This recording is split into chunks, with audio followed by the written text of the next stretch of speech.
hello good morning students शुभ सकाल आज विषय है विज्ञान श्रेणी षष्ठ आज आम आश्रवण पद्धति मध्य किपरि भाव जलरू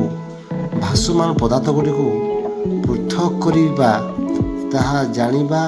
बुझिबा और कहिबा से आम मानू यही पर्यवेक्षण रे गोटे बाल्टी पानी भर्ती होइथिबो तापरे बैगण आलू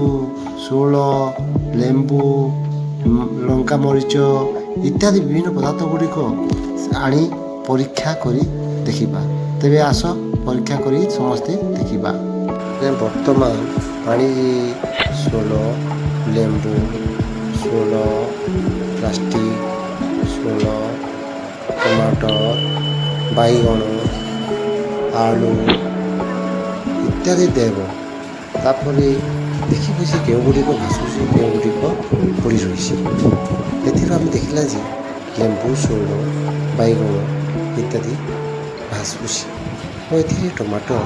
आलू ओजनिया पदार्थ गुड़िक कौन अधिक ओजन युक्त पड़ी रही पुणी मिर्चा और पातल बैगण दिगला पुणी मिर्चा और बैगण भी